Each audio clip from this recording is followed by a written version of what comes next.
All right, we're live. Let's see, do I have sound? Oh, I do, but not that sound. Let's see, what can I go? I'll go with this one. Boop. All right.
Hey, Bob.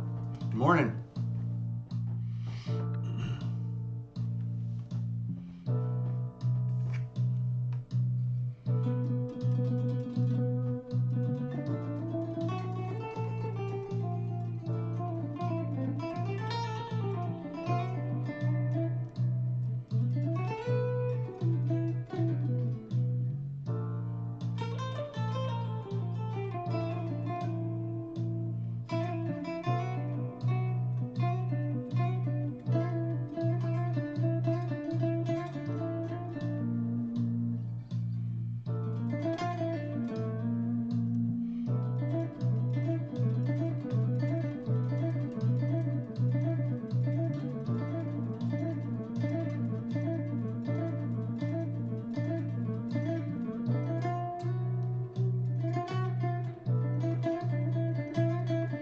Where is everybody? It's Monday, 9 o'clock. Oh, we got 12, it says. Just people aren't chatty. Nobody's chatty.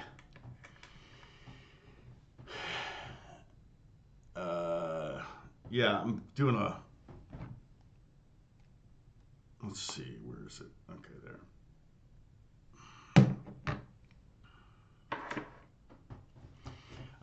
Yeah, and I don't know if I'll be able to... This video I might not be able to monetize. We'll see. It depends on if I play music or not. Other people's music. Just waiting for people to get on board. Am I totally... Nope, it dropped. Something's going on. Oh, let me see if OBS is... No, it's green. We're green. Oh, Holly got up a little... Well, Holly...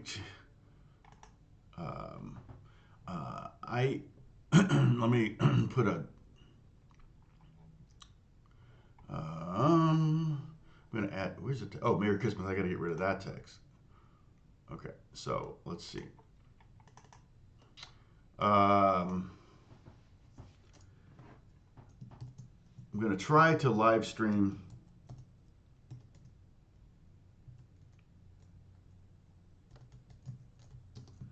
Saturday. What day is that? Today's the 8th, so that would be the 13th. Is that right? I'll just put 1:13 at noon. From a new guitar store. All right, so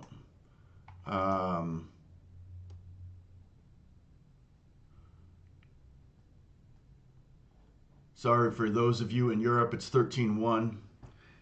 I prefer the month first because I think that tells you something, information like January. Okay, that's the grand thing. Now let's get specific. The 13th. You say 13th, let's go swimming 13th, and you're like, oh, July, and then it's January, and you're like, oh, no. So, speaking of swimming, cold plunge this past weekend. Well, try to cold plunge at least 2 or 3 times a week. And when I say cold plunge, I don't mean polar bear jump in the water and get out. No, it's like jump in and sit in there for 5 or 6 minutes. I mean, once I get to 2 minutes, I could go to 10. It's really not that hard. I just get bored. I like doing it during the day, though. We used to do it at night, but now we've been doing it during the day. I like doing it during the day because if the sun's out, I can get the sun on my face. One of the things that, excuse me, one of the things that cold plunging helps with is depression. And also one of the things you can do for depression is have the sun in your eyes, like go into your eyes, not stare at the sun, but like towards the sun. And so I'll do that and kind of get a 1-2 punch. But yeah, I didn't really get depressed. I usually would get depressed around Christmas every year. I mean, since I was a kid. And it's kind of a seasonal disorder thing where the days are shorter and you're not outside as much kind of thing. Kind of the sun in your eyes kind of thing. You have, in the winter, you have shorter days and you have less opportunity for that sun to get in your eyes. And that's good for fighting depression. So, okay, well, let me see who's on here finally. People starting to show up. I bet Sam's excited about tonight. I think Michigan's going to win. I think Michigan's going to be Washington. We'll see. The 2 games, the 2 playoff games were really tight games. I think is it just on ESPN? I mean, I'm not going to. I don't have cable. I don't understand why you would do the national championship on ESPN. I think ESPN viewership is lowest it's ever been. I mean, in a long time. And it's funny because a friend of my father-in-law's, my father-in-law passed away a few years ago, but in fact, he was bummed that he couldn't get to the funeral because he was in the hospital. But he started ESPN. He was the original creator of ESPN. My father-in-law's friend he went to college with. Went to DePaul. DePaul, not DePaul. DePaul's in Chicago. DePaul's in Greencastle, Indiana. That's where my wife is from. So, hey, Bruce, what's going on? John, what's going on? I've got a lesson, and I feel like I touch on it in my 7 tips for older beginners in that video, but it's a lesson I kind of didn't even realize I learned, but it's like the biggest time saver. And the whole point of my 7 tips for older beginners is like people laugh at this, but it's like, we're ticking clocks, and we have an expiration date. And I hate to bring that up, but it's true. And there's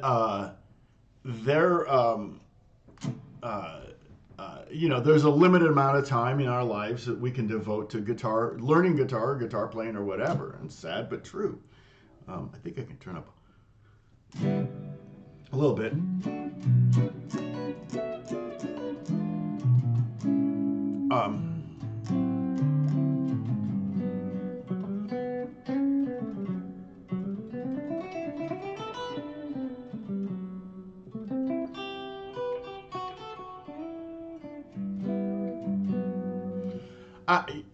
And so I'll hit it in a second. I want to get as many people on board as I can.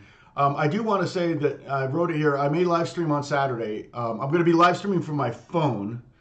Hopefully, I'll try to remember not to go cinematic mode. I'm going to try to live stream from my phone. Let's see.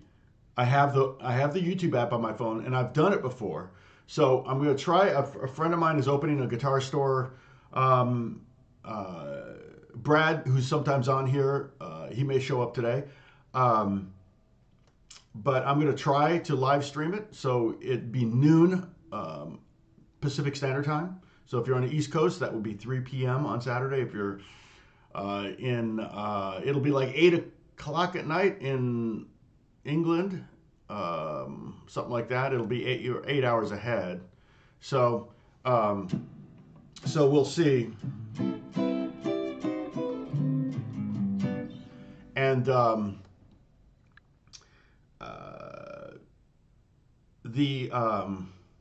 so shoot, my brain just shut off. My friend, so Brad and Jack Ryan are opening this store, and it's got a lot of great guitars in it. I can't wait to kind of get there and get my hands on some of them. I'm not going to be buying anything. Don't have the budget for that. I got taxes to pay. I got property taxes to pay. I got income taxes to pay. I pay quarterlies. The government gets theirs. Um, our church just went W-2, so they're going to start paying taxes. And it was funny because they're like, "Do you want to pay extra every paycheck out of your check to pay your taxes?" And I'm like, "No, I pay plenty. You can just put zero exemptions, but I'm not going to pay extra."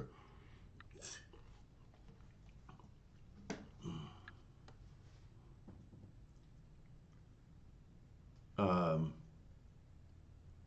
let's see if it's the ESPN guys did the playoffs last weekend. I'll probably watch them rather than. Oh, is it parallel on ABC? It's on. Oh, is it both? Oh, it will be a broadcast on ABC too. Okay.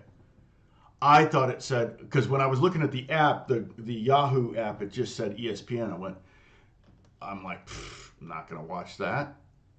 So yeah, you're right. I'm like, that would be yeah. It doesn't make any sense. I guess I should have thought about that.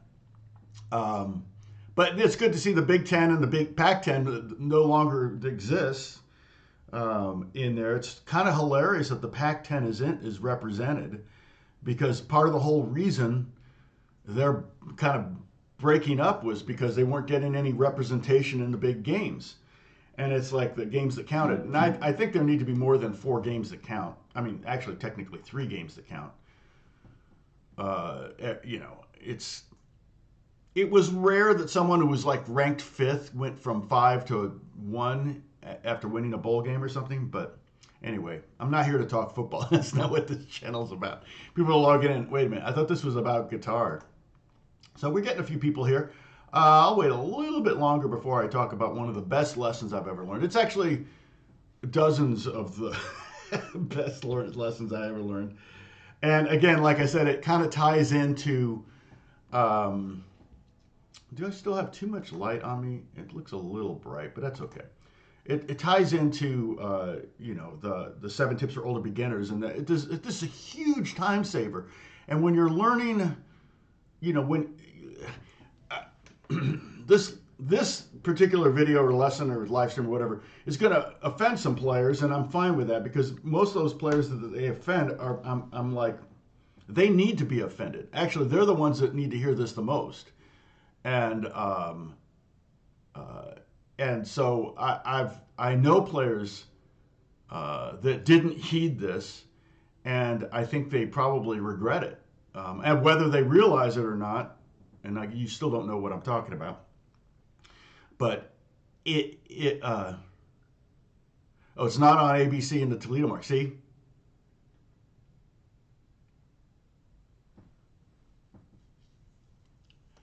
I don't remember watching. I didn't even check TV. I saw ESPN, and I watched a little bit of the game, but I did it on that was that Stream East website that you can watch games on. And I don't know why they care. It's like I'm seeing all the ads, and it's actually easier to count the number of viewers online than it is watching TV. You could have a TV on in a sports bar. You could have 800 people in a sports bar watching the same TV, and they're going to count that as one person. It's like streaming is better. I talk about this with writing songs. People complain about how little Spotify plays, and I somebody told me that maybe it starts this year that Spotify's not going to pay royalties on any songs that get less than 1,000 spins. And well, what? Well, those are the people that need it most. And it's like you don't need that half a penny that 1,000 spins generates. I mean, it's just a paperwork nightmare. I don't think you should trigger royalties until you're getting something. And now it's easy for me to say I've got songs that have hundreds of millions of spins, but the it's an accounting issue, and the onus is on you to write a song that more people want to listen to is really what it's about, and or write with an artist that's going to get more listening and things like that. If you just are releasing songs thinking you're going to get a million spins and make a bunch of money. Well, A, a million spins isn't going to generate that much money. And B, you're probably not going to get a million spins. It's a machine that you've got to kind of figure out. And I don't mean it's like a locked machine that you can't get in on. There are definitely people that can own 100% of what they do. Bad Bunny was the biggest selling artist of 22, and he owns 100% of everything. He owns his merchandising, he owns his songs, label. He doesn't have a record label. He was the biggest selling artist in 22. Biggest streaming artist, concerts, he owns everything. He just very smart. Marco Antonio Solis, who I've worked with, he literally does not co-write ever. I mean, maybe if somebody brought him in on their project, he would co-write. But for his projects, he owns all the writing and all the publishing on every song. So it's funny because his wife asked me to write for their daughters, or with their daughters, for like some pop stuff, but we never really got off the ground on that, and it was fine. But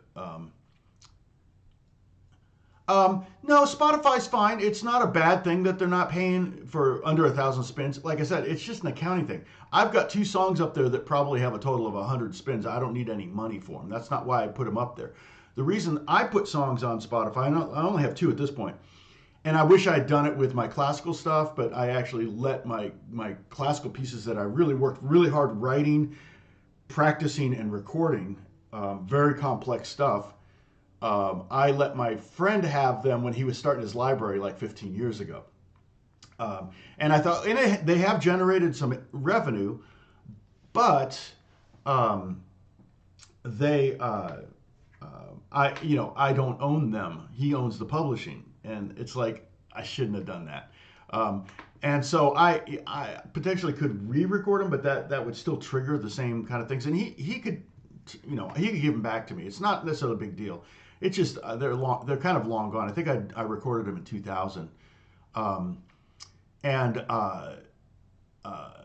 I put things up on Spotify because they're technically released. So if somebody wants to use them, now they have to license them. They can't be, they can't, like if Disney comes along and they need a Gypsy song, I can send them the one I have uploaded. And if they like it, now they've got to pay me to use it. Plus I get to keep all the writers and all the publishing. But if they paid me or if they hired me to do something, then they would own the publishing. So that's what I'm using Spotify for. So I don't need a penny from them. My money will come from if somebody uses one of those songs in some other media form. Does that make sense?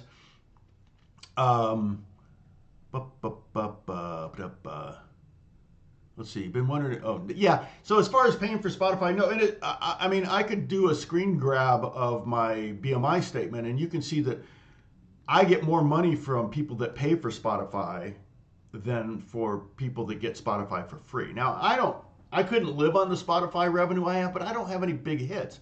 If I had 5 hits with Drake and 5 hits with Bieber, then yeah, maybe I could live off that money. But again, it's like just because I have a song with, I have 5 songs with Justin Bieber, just because of that, I should be able to not have to work for a living. That doesn't make any sense, So I don't understand anybody who thinks that they're going to have a hit and then never have to work again. It's like thinking, oh, I'm going to play NFL for a year and never work again. That's just not good. I mean, first off, the government's going to take half of your money. And then it's like you're probably going to have medical bills the rest of your life. I talked to an NFL player at church. He was a running back for the Raiders, and I said, man, what is it like? And he goes, imagine running full speed into a garage door 100 times a day. He said, that's what it's like. I said, dang. Yeah, in fact, I think he was suing the NFL to pay his medical bills because he played for 3 or 4 years and had so many injuries. He just he's having to live with them. And I imagine too, if you get drafted and you get that NFL minimum or $1 million a year or whatever, you're going to assume it's going to keep coming. So, and that doesn't have anything to do with our lesson. So let me get started on what I was going to say. On on about this, one of the most important lessons I learned. And I actually learned this lesson pretty early. Let me change guitars here in a second. So everybody take a sip. I'm going to get a different guitar. I'm going to grab that, the G&L.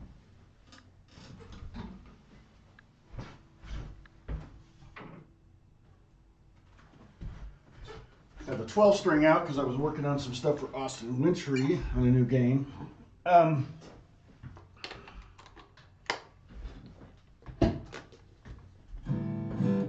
So, I wonder what percentage of my chance to become a professional guitar player came from the fact that I learned at least this one lesson.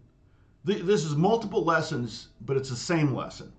I'm being ambiguous right now, but I learned it very young, and there were times where I didn't learn this lesson, and I kind of paid the price for it. And what's the lesson? Okay, so the lesson is, oh, nice, Holly. I didn't know that. That's cool. Basically the lesson is know when to not pursue a path. All right, because when I think about guitar, and I should move over a little bit or turn the camera. Let's see, what is it? This way it needs to go? Yeah, maybe that way. A little bit like that. There are so many paths you go, and I'm just talking guitar. I mean, that's one of the things. That's why I think guitar is like the best instrument. Guitar is prevalent in so many genres. Bluegrass, country, jazz. There's only two instruments that can play harmony and melody. And that's piano and guitar. Everybody else is just a solo instrument, or if you have to put them in a section to create harmony, like trumpets or saxes or trombones. Violins, same thing. You can play two notes on a violin. Sometimes if you push really hard on the bow, you can get three strings. But for the most part, guitar is one of those few instruments that you can actually play harmony and you can play melody.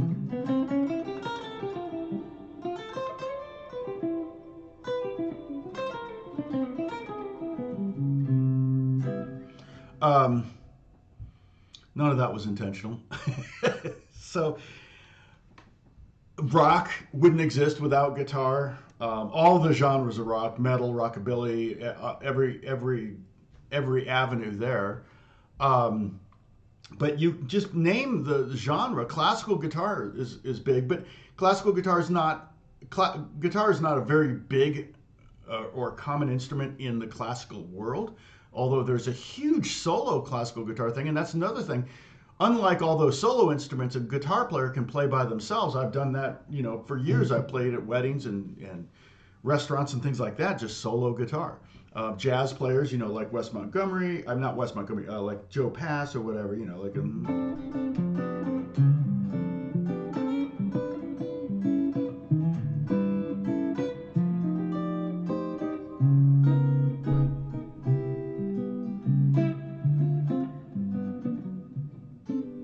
anyway. So guitar is really, there goes my pick. I dropped a pick.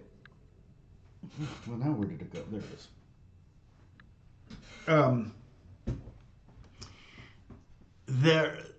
It's really prevalent in so many different styles.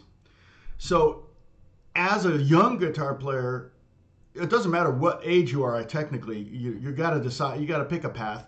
But as a young guitar player, you hear like jazz. Oh, I want to be a jazz player. Oh, you hear rock. I want to be a rock player. Oh, you hear country. I want to be a country player. And you just start to fall in love with everything. Yeah, I would go ahead. Yep, Satin Doll. I would go ahead and take a sip for the drop pick. I wasn't playing, but it slipped off the desk when I was trying to pick it up. So The lesson is basically I got probably one of the most important guitar lessons I ever got was from Eddie Van Halen. And I lived in Pasadena. Before you go, whoa, Eddie Van Halen taught you guitar lesson. No, but early on when Eddie hit the scene, I mean, what was that? 78 was when Van Halen 1 came out. Is that right? Or was it 77, 78, I think? Man, that record blew up the radio waves. I heard it in Indianapolis. What was it? I want to say KLOS. That's LA. I don't even know if KLOS exists anymore. I don't think it does. No. Does it? I don't know. In LA, radio stations. Spotify killed radio too. So I got into Eddie, but Eddie was one of those guys that, and I remember Tim Pierce talking about going to see him at what's the name of that place in Hollywood? The club in Hollywood where Eddie would literally turn his back to the audience when he was doing the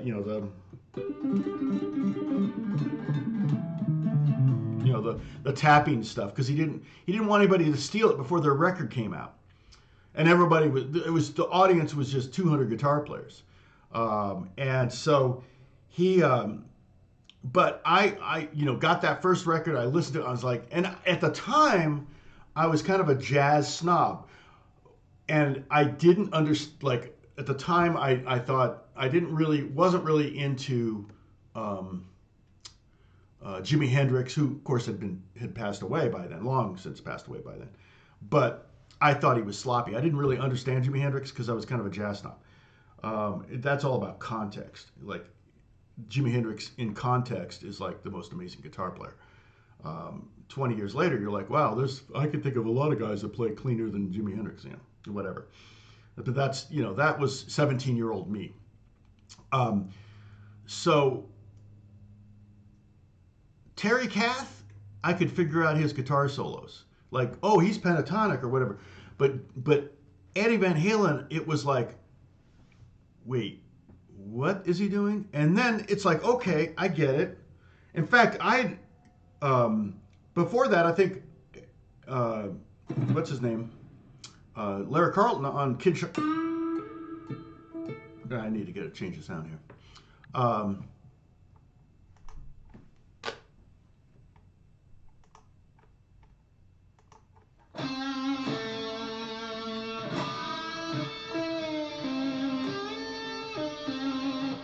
I think Larry Carlton did that like it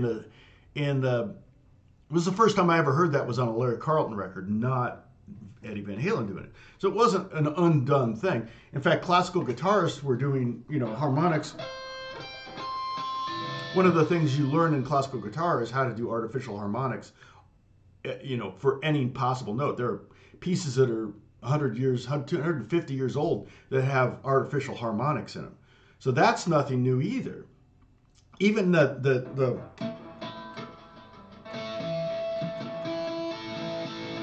even the hitting, hammering harmonics also wasn't new. But Eddie came along and just took all those skills, and he was hugely influenced actually by Allan Holdsworth. But Allan Holdsworth didn't do any of that kind of stuff. But his lines and his fluidity, Eddie got really into legato playing, which legato playing is when you mostly hammer-ons and pull-offs.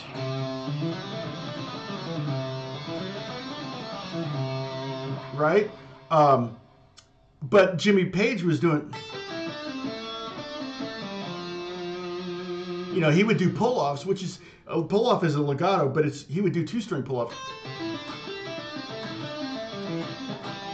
instead of picking everything. You should be able to do both, by the way. The pull-offs are the legatos and the picking everything. Like that C Lydian scale.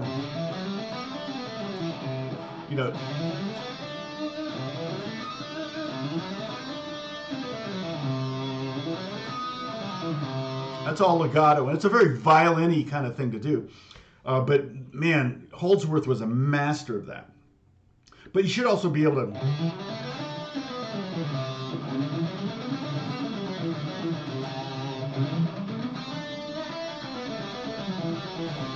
Hey there. So I'm talking about the most important lesson, and I'm talking about Eddie Van Halen right now. So the lesson I learned from Eddie Van Halen, and I learned it very early, was that I'll never be Eddie Van Halen.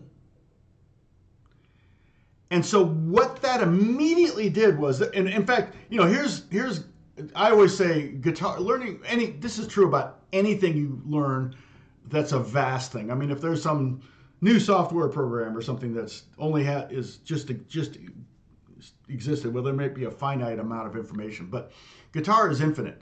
And so I always say learning guitar is kind of like turning a corner around a building, and then all of a sudden you see a whole new horizon of opportunities and things. You're like, dang it, I just turned another corner, and it's like, oh no. I gotta learn all that. It's like, oh, I want to, what's fun is bluegrass music. I think I could do bluegrass music. And then you start discovering bluegrass music, and you start seeing all these players, and you turn that corner, and you're like, oh no. Okay. So one of the things that allowed me to be a professional guitar player was I was able to, not as much as I'm a squirrel, as much as I'm scatterbrained. You've got this fanning out thing where you've got this horizon of possibilities of playing guitar. And if you could start eliminating some of those things, you can kind of focus on something. And there were guys in the 70s, particularly in the early 80s, that they were all about Eddie Van Halen. And man, they could nail it. They could nail it. I wonder if I have... Ooh, let's see. I put up somewhere. Can I put it in Dropbox? Let me look it up. Wait, cassettes is 1S, right? Cassette. No. Cassette's 2 S's. Cassette tape, right?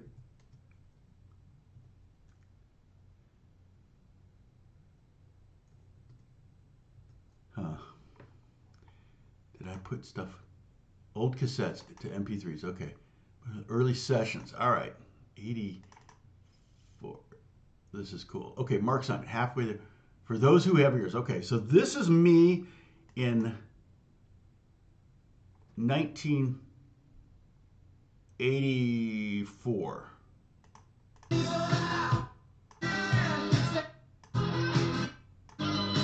Okay. All right. So I don't know. Hopefully you can hear this. This is a session I did with a guy named Mark Simon. I've tried looking him up, trying to find him on. Mark Simon's a fairly common name. I tried to find him on like Facebook or something like that. I don't know whatever happened to him, but it was like one of the first sessions I ever did. And this song, he told me to do an Eddie Van Halen solo in it. Well,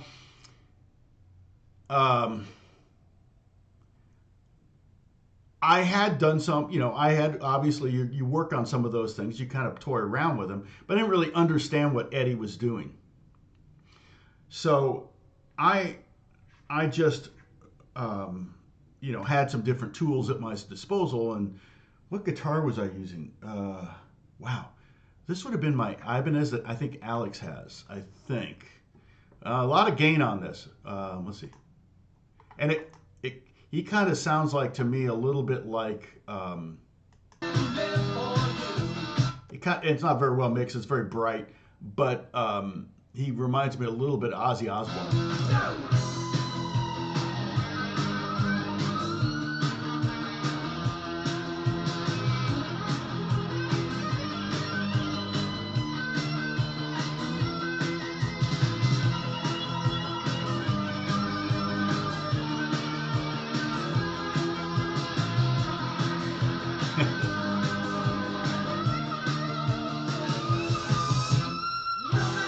And that was one take, because I don't know that we had punch-in capabilities back. That was on tape. And yeah.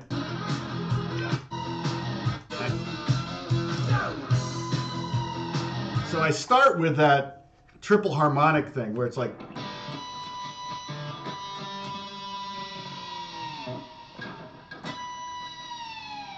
And just getting that to work is a challenge every time, you know.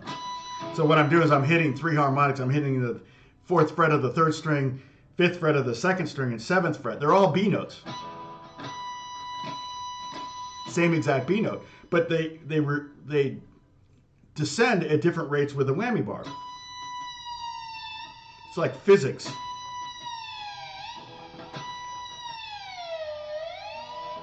So I'm pushing the bar down pretty much the same amount, and so what happens is they start fluttering against each other because they get out of tune. They don't go down uniformly, which I like. I think that's really cool. And then after that, what did I do?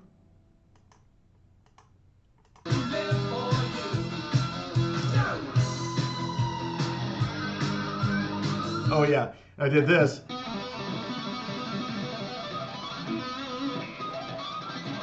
Also something I invented. I know Eddie probably did this. I know he did it. But I didn't. I just was like,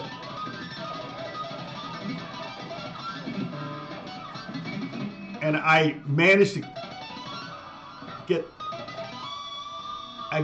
a harmonic on the end of it. I mean, it was actually a pretty good song. I don't know if you can hear it.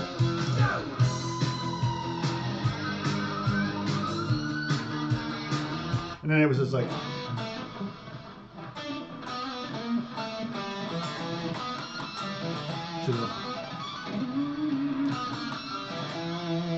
And then I did, I don't know if I came up with this for this.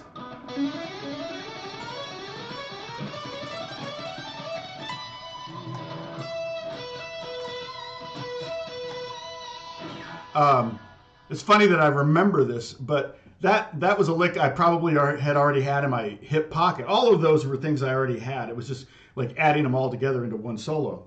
And you know, it's one of my very first sessions. And so that's just, it's a very kind of Eddie thing just to do. It's actually very symmetrical. I'm doing the same pattern on adjacent strings.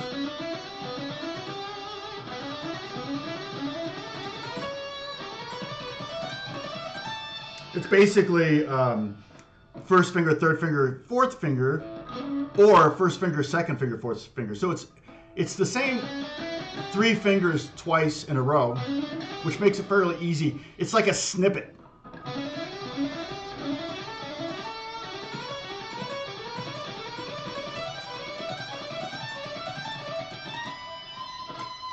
And it's 6 notes. 6 notes. 6.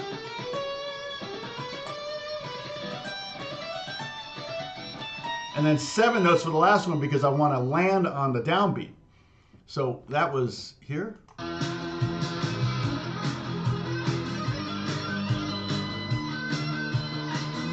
I was pretty fast when I was a kid. I wanted to be the fastest guitar player in the world, so I was really working it. But see if I can play it that fast.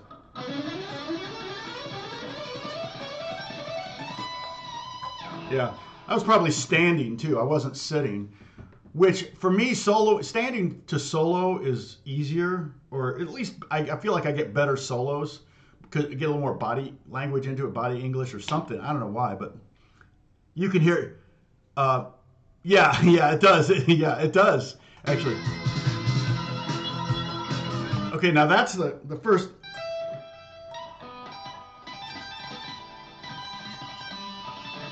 I don't know what I did there.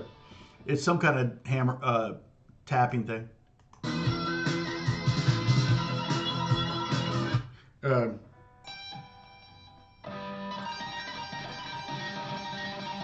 Something like that. And so one of the things that's kind of fun to do, like if you want to practice,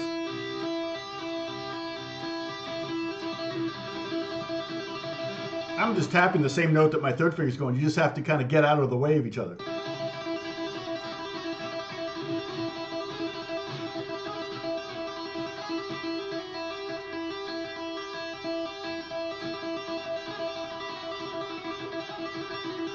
But all of this to say, I'm doing my best to emulate Eddie Van Halen.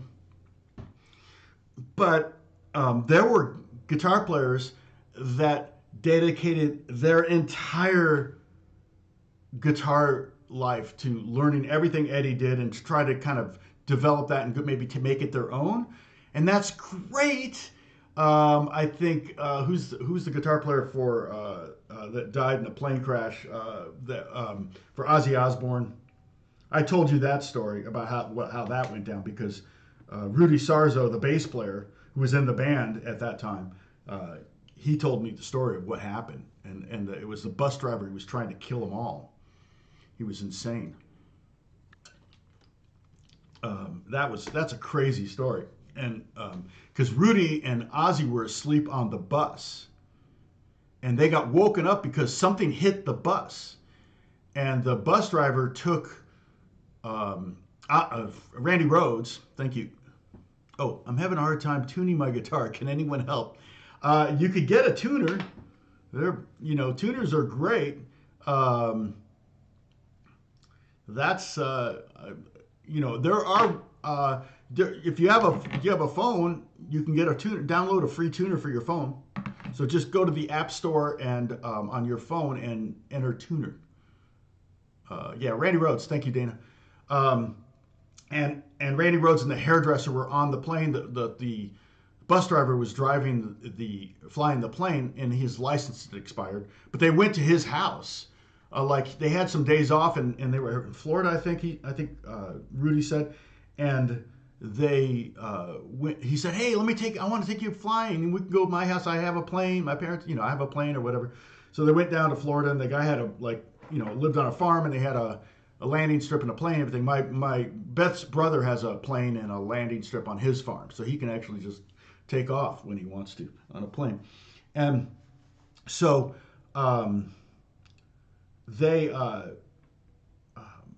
but what Rudy thinks is that he was trying to hit the bus with the plane, but he missed. He didn't get low enough. He hit the bus, but just with the wheels. Like I think there were skid marks on the top of the bus. And then he hit the barn or something, and that's where everybody died. It was the hairdresser. You know what year it is when the band's touring with a bus driver and a hairstylist. So anyway, but Randy Rhoads was one of those guys that kind of wanted, just emulate it, and it turned into a career for him. He'd probably, if he was still alive, he'd still be doing stuff. Jennifer Batten, toured with Michael Jackson.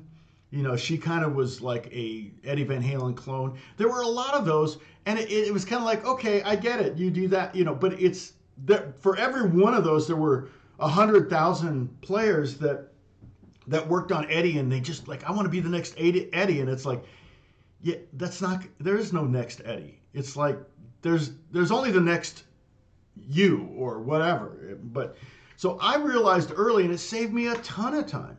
I didn't go down that path of trying to emulate Eddie Van Halen because I knew I could never do it better than him. So in kind of what's the point? If they want Eddie Van Halen, they'll hire Eddie Van Halen, and sure enough, 3 years later, 5 years later, Michael Jackson hires him to play a solo on Beat It. So that's just not gonna, you can't compete with that. And that was in my head. I'm like thinking, I'm trying to build a career here. I mean, I'm 17 years old, and I'm going, okay. And I probably thought it was a fad, and it kind of was. I mean, I don't see anybody out there doing. It's cool. I like the sound of it. The truth is, it was kind of emulating a synthesizer, right?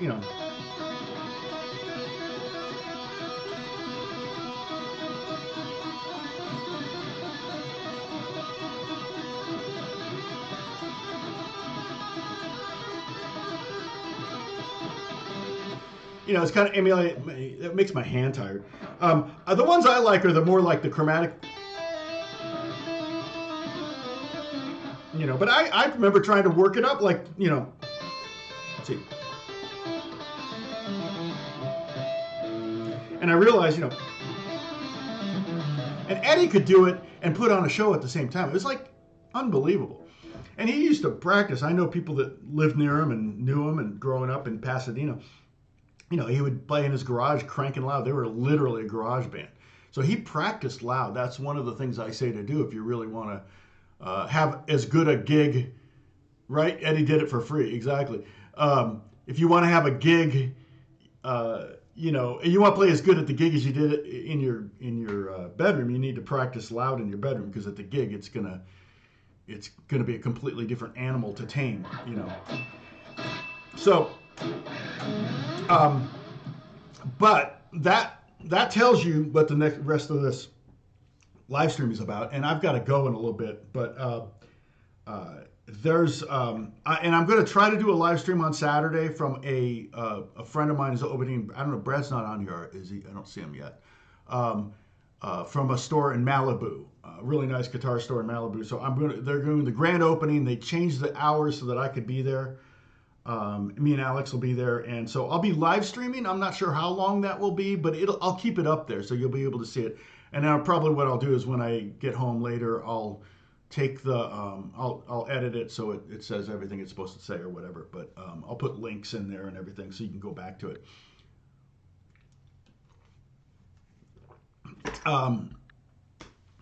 So basically that tells you kind of what the rest of this lesson is going to be about, though. It's having that ability to realize that, yeah, I'm not going to be able to do that.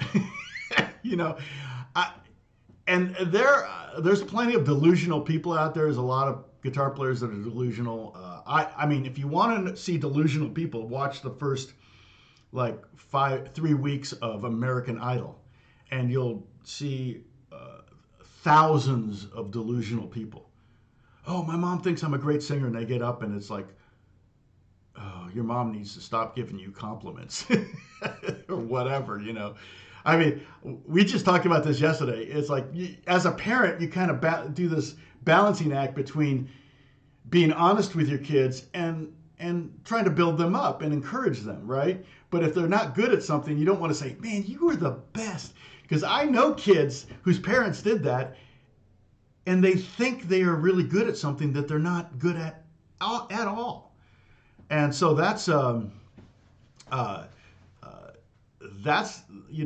of the struggles of being a dad, or a mom or dad, is that you really kind of want to have that balancing act. You don't want to be crap on your kid all the time and just say, no, you suck, you're horrible. I mean, I've told this story too about when years and years and years ago, Barbara Walters was doing a special on Mother's Day of interviewing celebrities and their mothers, and she had Robin Williams on there, and his mother was sitting right there.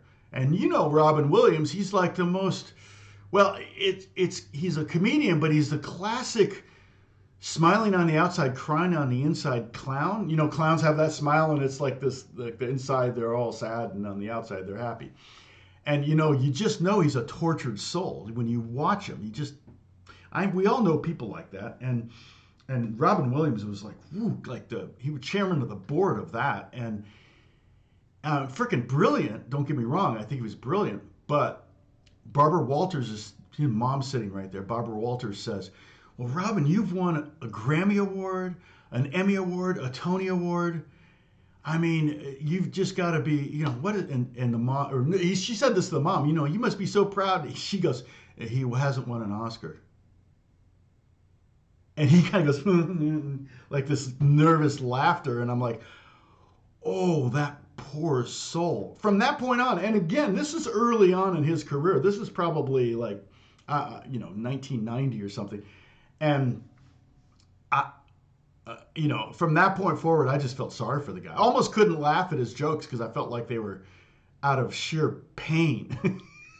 But as a parent, you don't want to be that parent, but you also don't want to be the parent of, you're the best singer you're as good as Mariah Carey. And it's like, what? Nobody's as good as that. Oh man, you're the next Christina Aguilera. And then the girl gets up in front of a national audience where, American Idol probably has the most viewers those first couple weeks because everybody loves the train wreck. It's like, holy cow. So, hey, Dennis, what's going on? So I realized early, I was young, 17, 18, 19 years old, that I wasn't going to be the next Van Halen. I'll let other guys work on that stuff. And I would be kind of in awe. I'd see some guy show up and he'd be like all, doing all sorts of crazy stuff. And I'd be like, whoa. And I had my, my little repertoire of pseudo, Eddie stuff. But I wasn't a master at it at all. Because when I watched Eddie do it, I was like, holy cow, that guy can, that's a whole nother thing. I mean, I couldn't even conceptualize what he was doing. Now, there are other guitar players like Alan Holdsworth, same thing. I could not conceptualize what he was doing. But nobody would, and I know guys that spent their entire guitar lives emulating Alan Holdsworth. And that's even a more trivial pursuit because he never even made money. So he was like, he never made money. He lived in a little house in San Diego, even though he's from England. He lived in San Diego. His biggest thrill in life was brewing his own beer. He made very little money. He didn't do it for the money. I mean, maybe he tried, but it was like, his biggest selling record was the one that Ted Templeman produced that came out with Warner Brothers, and Eddie Van Halen set that up. He made that happen. But in fact, Eddie wanted to be on it, and Alan said no. And I think that's why it's a mini album and not a full album. It's probably because they're like, oh well, Warner is like, oh well, we're not paying for any more studio time if you're not going to let Eddie jam with you. So,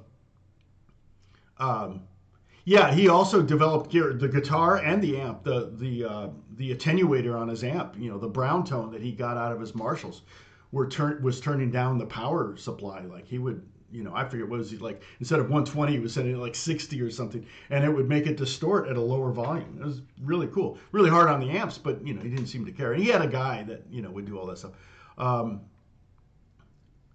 You're a beginner and want to learn how to play acoustic guitar. Well, there's a lot of, I would say start taking lessons. If you can find a good teacher near you, take lessons. I taught lessons for years. I'd just start working on learning songs, strumming patterns. Don't try to pick up some really hard song. That's kind of what this lesson's about. That's what I touched on in my 7 tips for older beginners was the fact that, don't try to learn Cliffs of Dover your first month that you're playing guitar because it's not going to happen. What's the Cliffs of Dover? Yeah.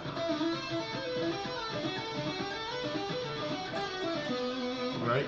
You're not going to be able to play that. Or, was it? You might be able to play that. A lot of guys, a lot of guitar players learn that the first, year of their playing. It's a very common thing. There's one of the best things you can do is try to find a good teacher wherever you are, and or you can even study that. Like if there's a university nearby, they might have a really really cheap class that you can take, or a community college or something. That's not a bad thing. I don't know where you live, but and then on acoustic guitar, just start learning open chords. Okay, so back to this lesson. So I learned that. So I kind of came up with 5 different guitar players that kind of, fortunately, they existed and they made me go, nope, that's it. One of them, one of the things, it's another one of those, it's very similar to what Eddie did. And it spawned a huge group of imitators, and that was Michael Hedges. I really feel like Michael Hedges was kind of the original, like, two-handed finger style, hitting the top, playing drums, and blah blah blah. I think he's better than any of them I've ever seen. I've seen guys that are pretty flashy and could do some crazy stuff, but melodically, I mean, like Ragamuffin by Michael Hedges. Oh my gosh, look it up. I'll find it on YouTube and I'll post it here. To me, that's the perfect, and it's like one of his earliest songs. Where are you, Michael Hedges, Ragamuffin?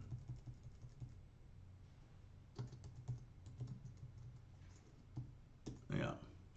I mean, this one here, I'll just get a link. Share.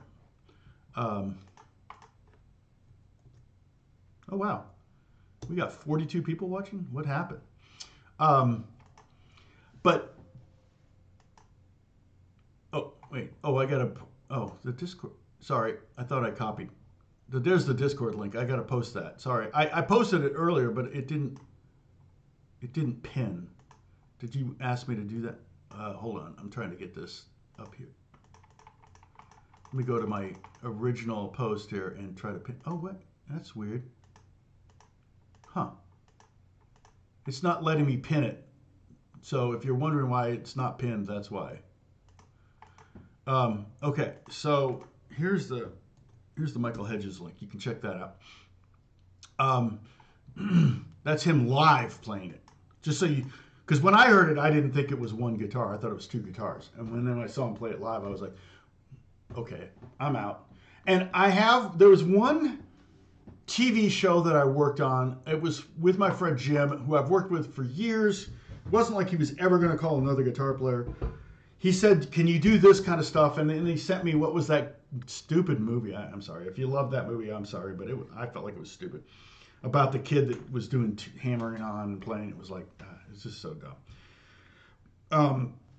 But I never, really got into that. So many of those players, I'm not going to do it on 12th Street. So many of those players will play in an open tuning, at least like a drop D kind of thing. Which, I love playing in open tunings. I've written songs. I actually like writing songs fingerstyle in standard because I feel like it's more of a challenge than...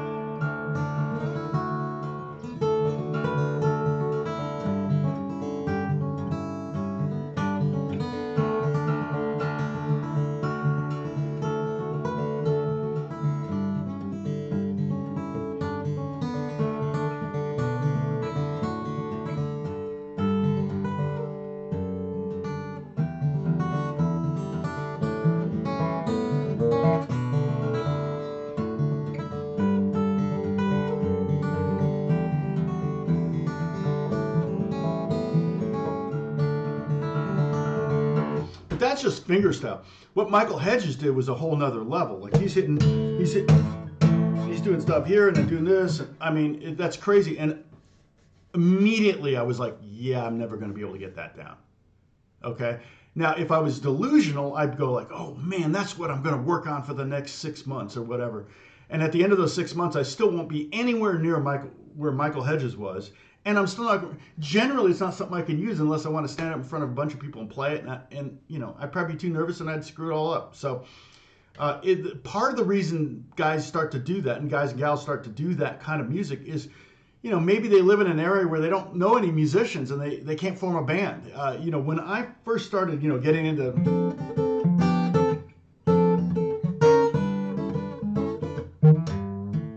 When I started getting into jazz fingerstyle, like all those the greats, Herb Ellis and Howard Roberts and Joe Pass, who's my favorite.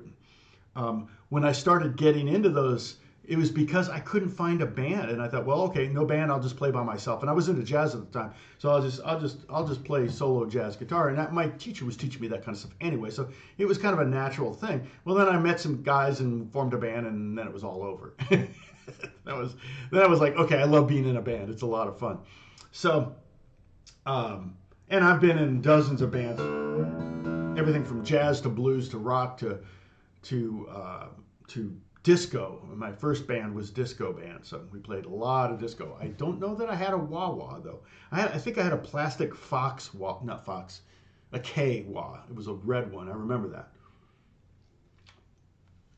But that was when I was like 13 or 14. I don't know if I had that in high school. It probably broke. I see them on Reverb. They're not cheap now. It's funny. I was like, really?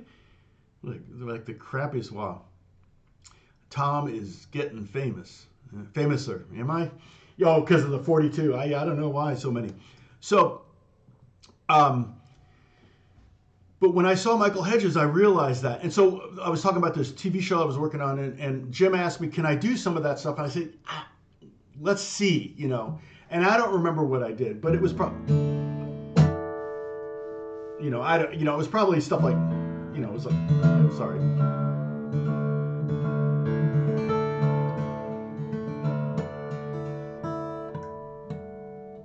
It was probably just more like, maybe something like, I probably came up with some kind of pattern, and we kind of used it for the theme of the show. But he was willing to wait for me to kind of figure something out. And one of the keys to being a successful session musician, and I couldn't live just on my session work, but I do quite a bit of it. But one of the keys is to, especially when you're in a session with a bunch of people in the studio, from home it's different, but in the studio, is to kind of get music, get it up so fast, learn it so fast, and get it under your fingers so fast that it sounds like you've been playing it all your life. And you have to be a really good musician.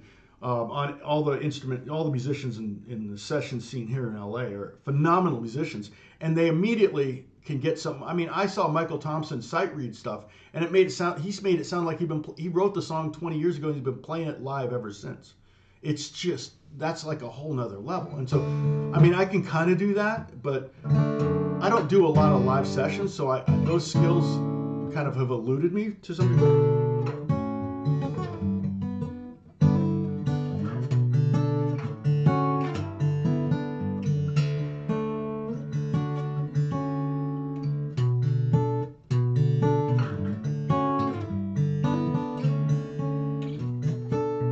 That's nice. I love drop D. But yeah, so that's another, again, that's a good lesson to learn. It's a very valuable lesson. Any lesson that helps you focus and keeps you from going off on a tangent that maybe you'll never. Now, doesn't mean, like, for example, if you're a hobbyist and you have no interest in making a living on guitar, then I don't care. If you want to spend your entire life trying to get Van Halen down just because you love it, totally fine. I'm not saying that, but where guitar players will get upset is when, like, I say, well, yeah, don't, like, you just study Van Halen and get that down. It's not, well, Eddie Van Halen's a master. You got to learn him, and you don't know him, you don't know guitar. And if you don't, I know guys that are just, they're like rabid about whoever they're fanboys is what they are, and they're rabid about it, and they take offense if you point out the fact that they don't have a living. They have to work in a coffee shop because they wanted to spend their whole life trying to get Michael Hedges down or something. But Michael Hedges was one of those guys that when I saw him, I immediately knew, okay, I'm not going to do it. Another one of the things I wanted to, I had my telly up a second ago, is country stuff. But not just country stuff. Country, can be pretty simple for the most part. A good country guitar solo is actually generally pretty, is usually very melodic and not a difficult solo to play country-wise. A flashy up-tempo thing, Vince Gill is great. Brett Mason's great. There's a bunch of guys that are telly masters. But Jerry Donahue, he's like, if you look up the Helicasters, it's crazy. The Helicasters, there they are.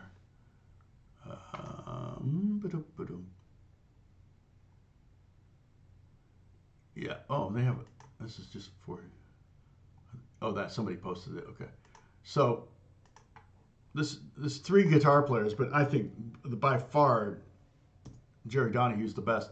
If I look up Jerry Donahue, the Claw is like, this is just him sitting around playing the Claw. And the Claw is a song written by, I used to know it. Let me see if I can remember it. No, I'm not going to try to play it in front of you because it was actually, what's his name? Jerry Reed, who was the guitar player / actor. He was in, shoot, no, I can't. No.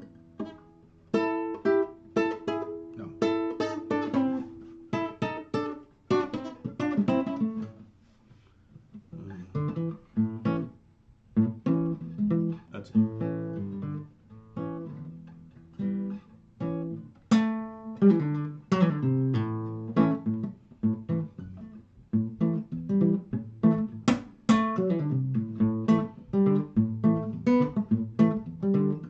I can't remember. It's it's phenomenal. I had it kind of down at one point because it was just one of those things like, oh, I got to learn that. It was so cool. And Jerry Douglas recorded it. I think it's from the 60s or 70s. It very Chet Atkins. Chet Atkins is one of those. But Chet Atkins is one of those players that's like, you can kind of see what he's doing. I've transcribed a few Chet Atkins things. I did Stars and Stripes Forever, which is phenomenal. It's really hard. I transcribed. Just transcribing doesn't mean you can play it. It just means you figure out every note. But to put it all together, that's another level of dedication. But yeah, take a sip. I picked up another guitar, so every time I change guitars, we got to take a sip. Yeah. If you're wondering what the heck is with all the coffee mugs, it's our drinking game rules. We have many drinking game rules. But yeah, a menage break the claw. Yeah, that's another one. God, it's just Jerry Donahue was like, okay, I'm not gonna get the chicken picking tech thing nailed, and nobody was really asking me to do that, especially in LA. I think there was a very small window of time where I thought maybe we'd move to Nashville back in the 90s, like 94. All of our friends were moving to Nashville. Back in 94, we lost like a whole friend group. The entire group moved. They asked us to move with them. And I was just like, I'd been in LA for, at that point, 11 years. I was starting to finally get some work. Not a lot, but I was starting to get some work. But one of the people in the friend group was a composer that I was working for, and he was leaving. And this is before the internet, so I couldn't work for him anymore. And so I was kind of like, I was tempted, but he and his wife wanted my wife to homeschool their kids in Tennessee, which isn't necessary in Tennessee. But anyway, we didn't move, obviously. But in that period of time is when I started to get into the chicken pickers, because I thought, well, if I'm going to move to Tennessee, Nashville, I better start to work on this stuff. And when I discovered Jerry Donahue, who lives in LA, so I think all the Telecaster guys, I think we're all LA cats, ironically. At that point, I was kind of like, no, I'm staying put. Just keep doing what I'm doing. So Jerry Donahue and another Jerry Douglas on the dobro. When I got my first dobro, I discovered Jerry Douglas, and at the same time discovering that I was never going to be that good at dobro. I don't know how that guy does it. Hey, Christopher.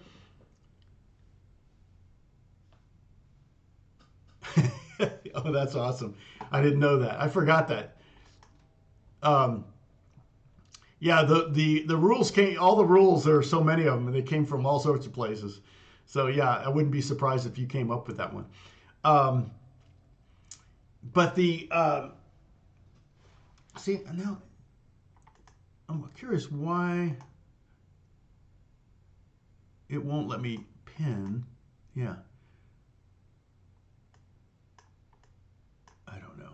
Sorry. Boop. Molly Tuttle. Yeah, she's great. Yeah, Molly Tuttle's great. Bluegrass thing. Yeah, I mean, there are a lot of players in bluegrass that made me go, yeah, I'm not going to go down that path. And yet, I enjoy playing it, and Alex and I will jam on it, but I'm not going to join well, I actually was in a bluegrass band, but I think I played banjo, which I played banjo poorly, but everyone in the band they were all like, it was just a fun band. So I have been in a bluegrass band.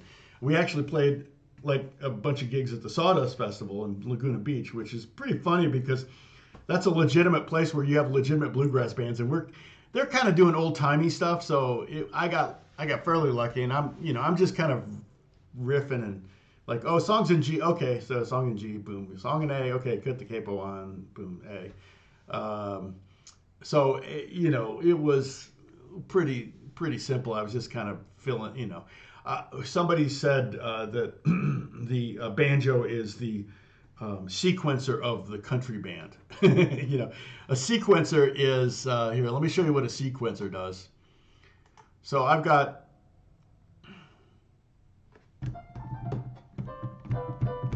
okay, so I got a piano here, right?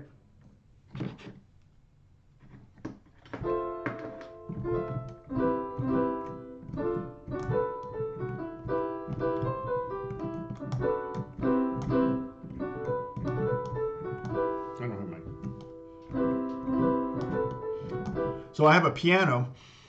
I can throw a MIDI effect, an arpeggiator, basically kind of the same thing as a sequencer.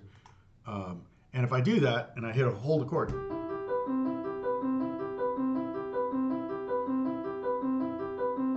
see, it's doing that. The pattern. It's doing. I'm just holding the chord down. It's doing the work. And there's a million ways I can do it. I can do some kind of like weird, random.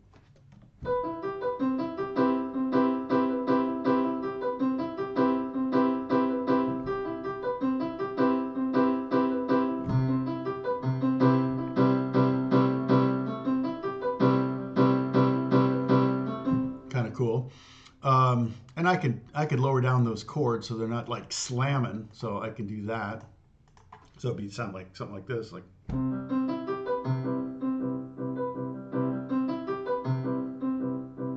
And that's just a preset, a custom preset that came up. Here's another one. I can do. Is this random? I can add octaves to it. So like I'm just playing the C major 7 chord, but I'm going to give you a 4-octave range. So it's randomizing.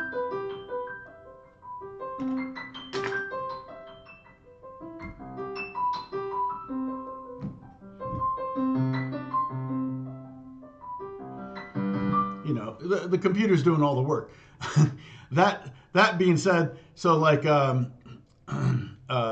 if I were just to do like what is this?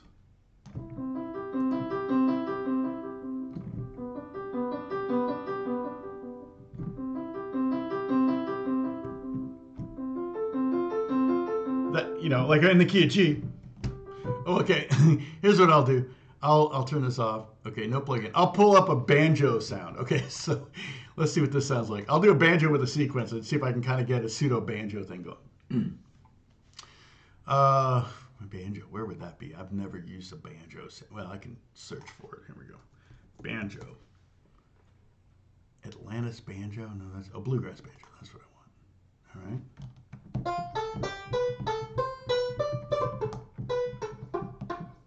Okay, that's pretty lame sounding, but okay. So I'm going to put a sequencer on it, or an arpeggiator.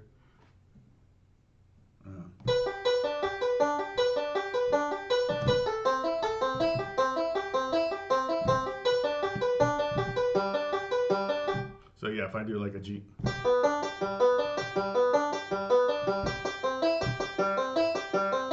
What's it? The D. That's the low string. Yeah. So if I did G.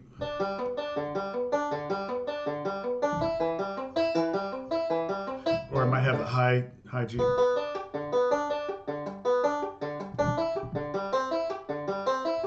But then we'll do more of a random thing. But in country music, the banjo is just kind of playing the chords of the song, but just kind of he just keeps his right hand going digga digga digga digga digga digga digga digga digga digga digga digga, just straight 8th notes or 16th notes or whatever the tempo of the song is. So yeah, Gary was on. Gary showed up when I did the other day when I did the live stream on a weird day. Gary was there, was he not? Didn't he make a showing? Anyway, so but Jerry Douglas, can do this stuff with the dobro. First off, his tone is just so good, but he can do the stuff with the dobro where he just does scales so fast. And I'm like, I don't think of the dobro. Oh, this doesn't have the lifter on it. I forgot. I just put new strings on it.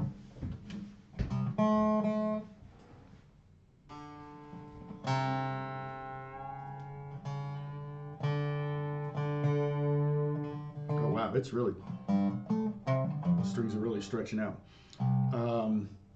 Yeah, I'm not going to tune this up right now. I don't want to. That's a lot of tuning. I don't want to do. I don't want to inflict that on you. But he would.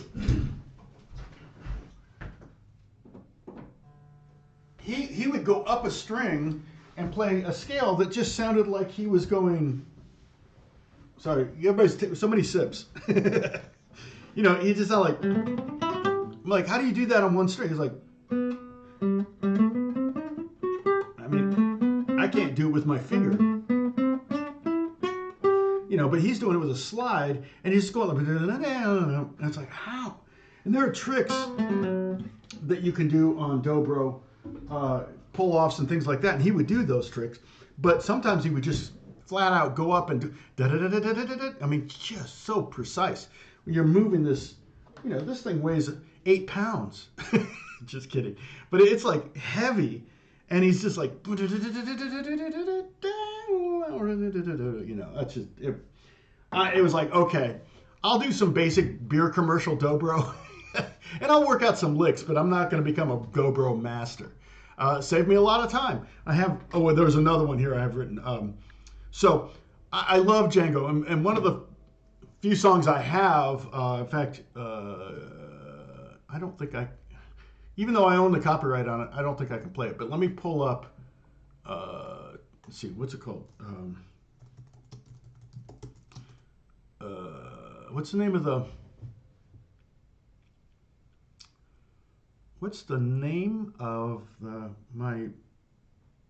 question mark. I had a question mark. So, here it is right here. Yeah, I've got 115 views. So this is not like I didn't, you know, put this up on, this is one of those 2 songs I put up on Spotify. I didn't put this up there to make money. I put it up there to have it for licensing purposes. So, you know, if a song is technically released, they have to pay a license fee for it. They can't. That's one of the little tricks, and that's why it's so funny. This is like inside baseball stuff. But the you know, and one thing I think we could do maybe some lessons where we should learn some gypsy jazz licks. That would be kind of fun. I could, you know, that might be a fun live stream thing.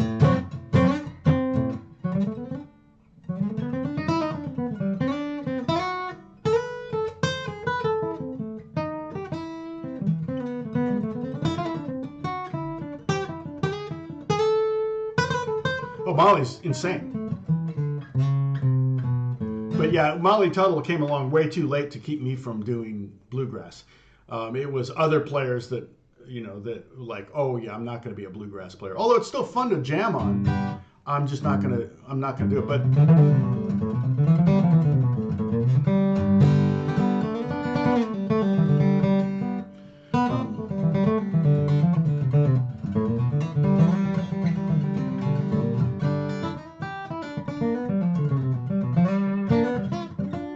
you know, and it's funny because I can solo. I can solo really well on the fretboard. The thing that messes me up in when you want to get that bluegrass sound, you want to get as many open strings involved as you can. So, you know, to do some of these licks and, you know, to do that with open strings, it's like you have to jerry rig everything.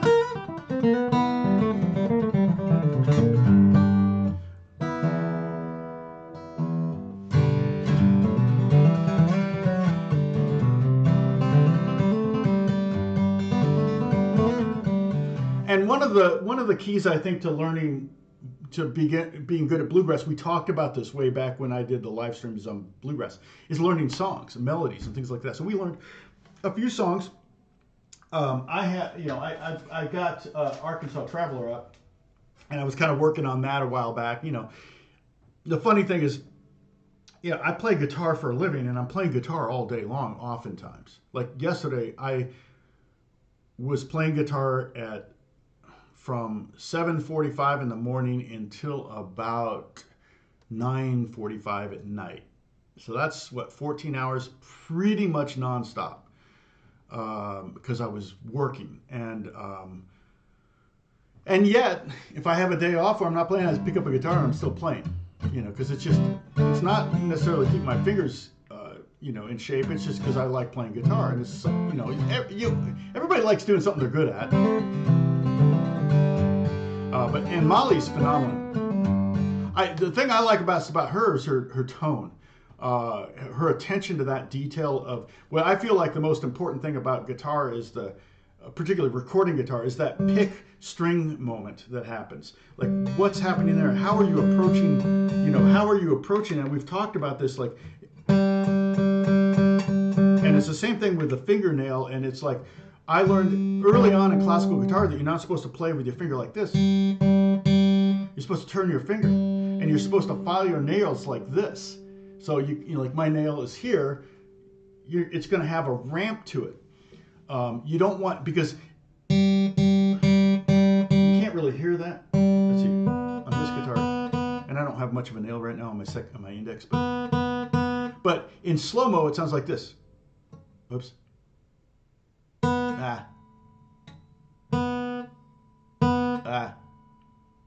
Click. Okay, if you're going straight on. So in other words, the string goes off the flesh, hits the nail, makes a click sound, and then goes off the nail. That's why you turn your finger so you're on the flesh and the nail at the same time. And I wish I'd kind of realized that applied to like picking as well. Now I turn my pick. I used to play straight on, but now I turn my pick because now it's like rolling over. It's less nasally, it's less clacky. I don't know if you can hear the difference. It's pretty subtle. It's just rounder when you turn the pick instead of going straight on. Yeah, it's pretty subtle. You can't really hear it. You won't be able to hear it through these speakers. But one of the things you could do like bluegrass is just learn a bunch of G scales, like to learn G major, G mixolydian,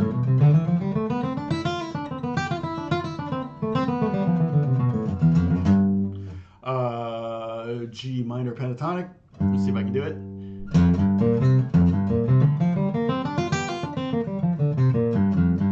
G minor blues.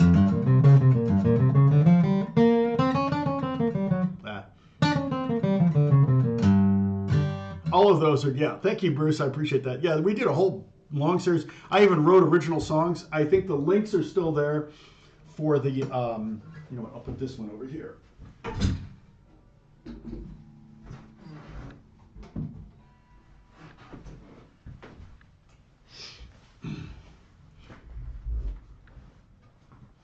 Hey, AJ, what's going on?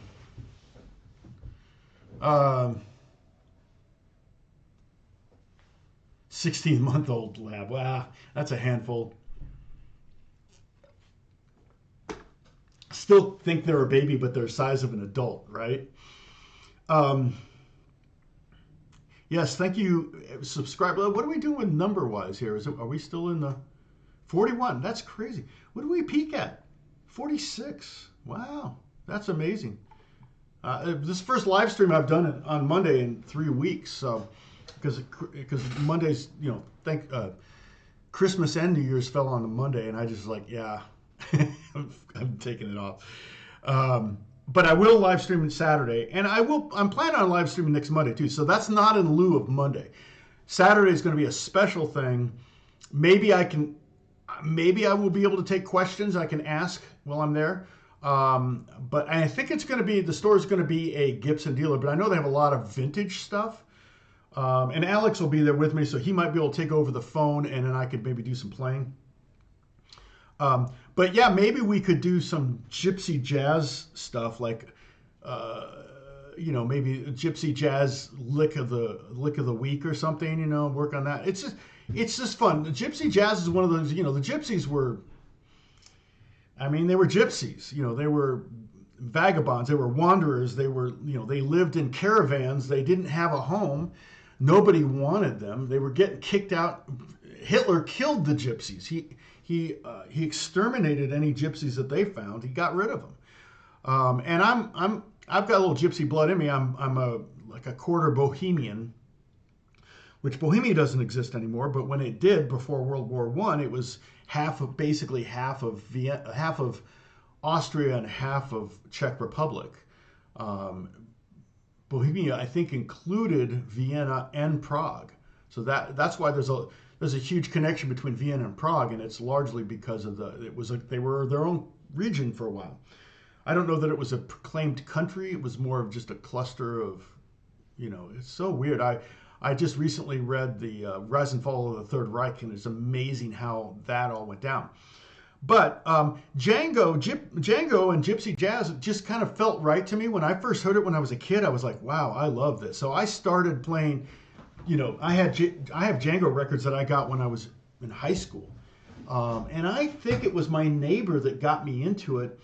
I had a neighbor named Mark Ramey, and he would sell me records that he bought and didn't like afterwards. So he got in. He was into all sorts of things. The thing he was really the most into, and this is crazy, he was into the Grateful Dead. He had drawers that were just cassette tapes of all these shows, and he would record shows.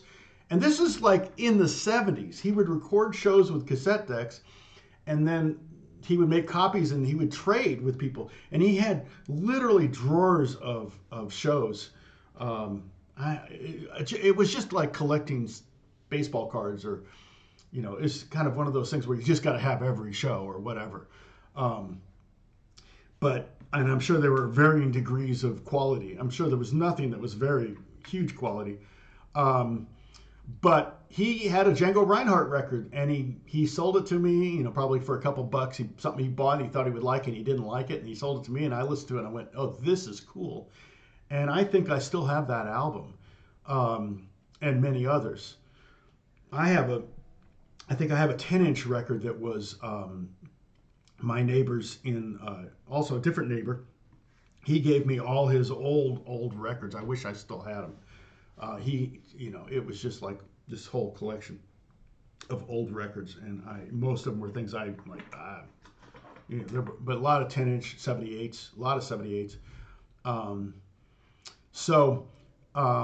Hey Paul, what's going on? Greetings from Netherlands. We loved our trip to Amsterdam, and Holland actually. We went to The Hague, and we went to Haarlem. But Django, most of what Django did, because remember, he only had two fingers. Most of what Django did, for one thing, he created an entire genre. How many people can you say created an entire genre of music? But he and Stef Grappelli kind of created this sound, this whole thing. And I'm reading a biography on him, and it's fascinating about how all of that kind of originated and how it just kind of came about. And it's just a bunch of different things had to happen, and they did, and it made it, like this whole genre. And part of it was in France before World War II. There was like American jazz got really big, and you could almost like the black musicians were owning Paris. Like the American musicians, the black musicians were coming to Paris, and they owned it.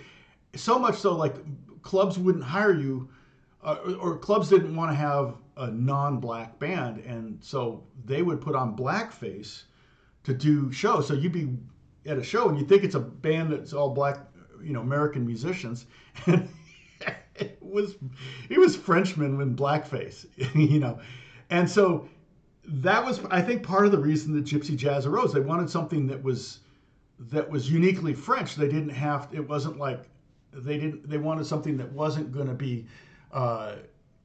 that American musicians cared to play. They weren't learning it. They didn't care. It was like not their thing.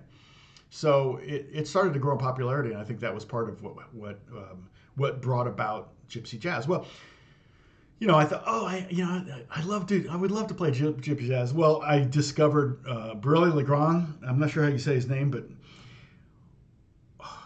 I watch him play, and I don't know how they play that fast. The three fastest.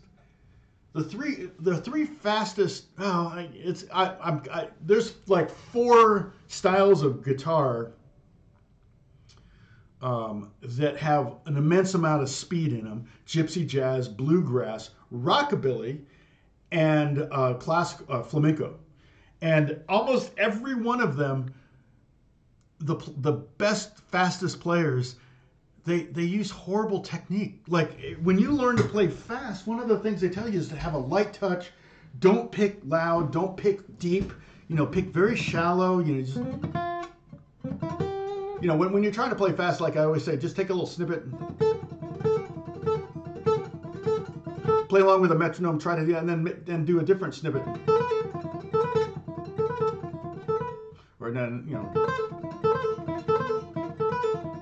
or whatever. Just start to develop different phrases at speeds, and then you might be able to play entire melodies at a certain speed. Well, the bluegrass players can be so freaking fast, but so can rockabilly players. Like they do stuff, and I'm like, how did they do that? And they're like putting on a show, and they're just overemphasizing every movement, and it's crazy. So that's kind of one of those things that where when I discovered Borrelli Legrand, I was like, yeah, I mean, I love playing gypsy jazz, and I'm just going to play stuff that's melodic and fun, and maybe some speed in there and some fun riffs and things like that. But I'm not going to try to make a living at it. And I, early on, literally when I was 15 years old, I knew I wanted to be an LA session player, which is part of the reason why I've listened to so many different genres of music and gotten into so many different players and didn't just do rock or didn't do just jazz or just, I was a jazz snob originally.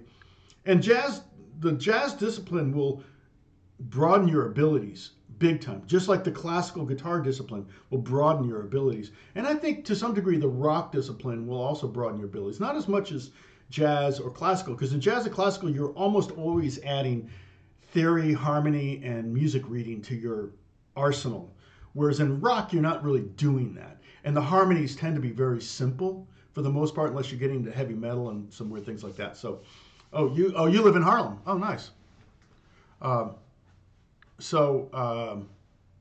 Harlem with 2 A's. So that's so that's the lesson. The lesson is basically, what did I say here? One of the best lessons I've ever learned. Okay, and that is learning. The best lesson I've ever learned is when not to learn. I guess is what I'm saying, right? And you may have some of the same story. I'm coming from the perspective of, as a professional musician, professional guitar player who actually wanted to be a professional guitar player at 15. So I'm trying to figure out my path. I'm like, how do I do this? And I knew I wanted to move to LA at 15. I didn't move until I was 21, so it took me 6 years to do it. To get up the courage and to save up money to do it, but I did it, and been here ever since. But so I don't expect most of you to have this same kind of dilemma necessarily, but that's I guess, I don't know if this is a macro or a micro. The macro is just have enough self-awareness to know that you're not going to be a master at everything. Okay. That should not be a hard sell. Everyone probably has that, but there are some people that are delusional enough to think they can master everything. And I'm like, yeah. I mean, I'm talking like across platforms, like, oh, I can be a master carpenter and a master bricklayer and a master guitar player and a master. You can't master the guitar. I just don't think it's possible. I think guitar is, like I said, too prevalent in so many genres: classical, jazz, rock, bluegrass, country, all these genres. Nobody has mastered all of them. I mean, there are a couple of guys like Guthrie Govan. That guy is about as close as anybody I've ever known to be able to master all of those. 90% of the time I'm using 10% of my abilities in my job. But it's that 10% where I need to use like 90% of my abilities. Some of the stuff I was working on yesterday, especially some of the electric stuff, was very challenging picking wise. And I'm pretty a literal person when, in this case, I was working for Austin Wintry. When Austin sends me something, master of disaster. When Austin sends me something, I tend to take it pretty literal, and in the MIDI, I tend to go, okay, he wants these notes. Sometimes he's not, like sometimes he'll say, yeah, no, don't play those exact notes, but just kind of get the feeling of that or whatever. And that's, you know, that's when I kind of can make it my own. But generally, like yesterday, there was some, in the last couple days, there was some electric guitar stuff that was like, woo, like I was working, like, okay, I got it. You know, kind of had to work it up a little bit. And in the studio, you kind of have that minute, you know, where you can look at a chart, and sometimes, I mean, things aren't usually 11 pages long. You know, usually you're doing, you know, it might be a minute long or it might be 10 seconds long. You just don't know. But you're doing a little cue or something. If it's a record, then you're going to be playing full songs, and you're not going to be doing, I mean, unless it's a really, really, really low budget record where they just pretty much want everything in one take, the songs have to be pretty simple in that case. I was kind of encouraged. There's a video that, what's his name? I watch him on YouTube. He's really good. He's pretty good. I don't like the way he does the piano. Like, you can see his hands and the piano, and it's reversed. I'm not a fan of that, how he does that. But let's see. Probably will pop up somewhere on my feed because I watch his stuff. And of course now he doesn't. Oh, there he is. Charles Cornell. The best song you've never heard from Emperor's New. Oh, new. Okay. So he just did that. He just posted that one. His videos are good, well edited and everything. I don't know if he can monetize them. It's interesting. I'd be curious because he's playing the songs. But there might be like if you play less than 5 seconds of the song, you might be able to get away with it. But it's purely for teaching, so it should be fair use, but YouTube doesn't really see it that way. So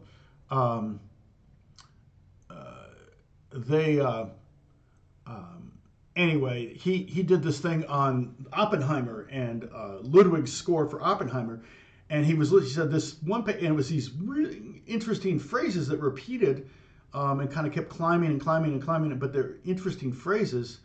It was like a scale missing one note kind of thing. It was really cool. And but the tempos changed mid, and I was having to deal with this with the session I was doing for Austin, where the tempos would change mid, and you just have to get that new tempo. I mean, completely different tempos. And sometimes you're going from eighth notes to triplets or something like that, and they don't relate at all. And you just have to kind of have it and get there, you know. Well, I was encouraged to know, because it was really, for an orchestra to do that, crazy.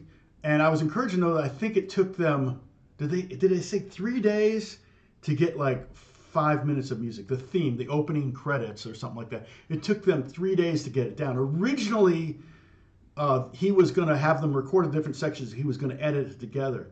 But I think his wife said, well, because his wife is one of the violinists, she said, well, maybe if we get the click in advance, so which is crazy because you're playing a phrase at one tempo, and then you get 8 clicks in the new tempo of the next key tempo change, and then you play in that new tempo. And, you know, I'm learning, I didn't realize this, but I'm learning that orchestras, like, there's not as much precision going on as you think. That's part of the reason why it sounds like an orchestra.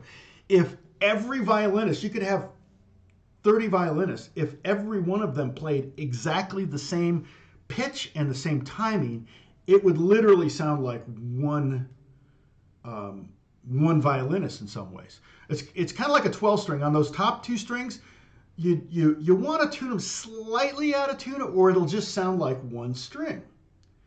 And so when you're playing 12-string, you know, you tune the octaves in tune as much as you can.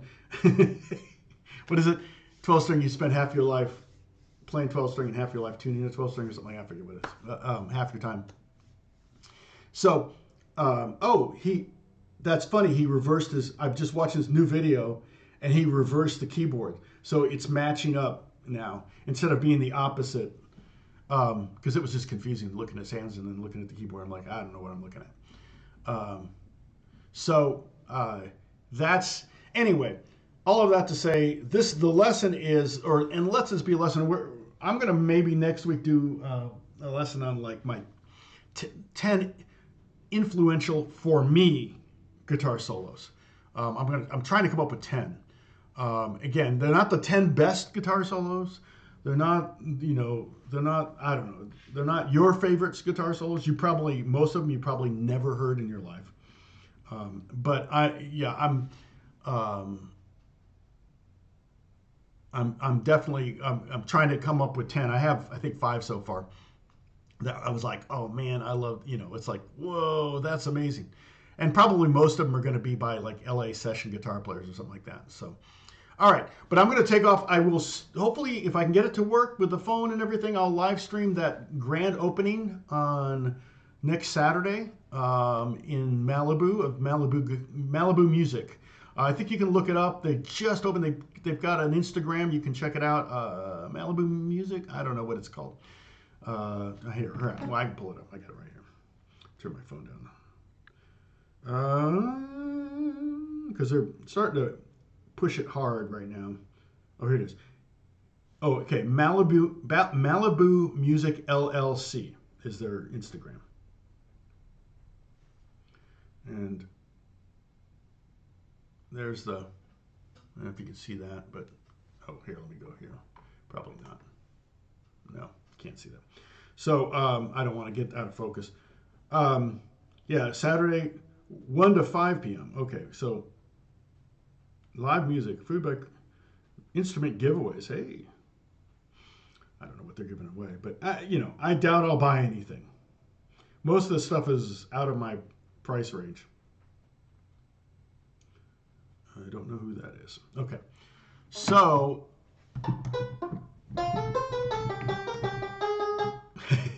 chromatic banjo.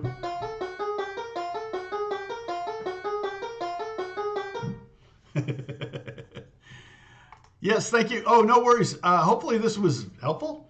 Ultimately, for anyone wanting to do guitar for a living, it's probably hugely helpful. Although, to be honest, okay, I got to do videos about making guitar a living. You can kind of go 2 directions on the guitar for a living thing. You can be a master of one style, or you can be a jack of all trades. And I chose the jack of all trades. I'm pretty OCD, so I get bored easily. So anyway, I'm going to, I got to take off. I got stuff I got to do, and I appreciate you all.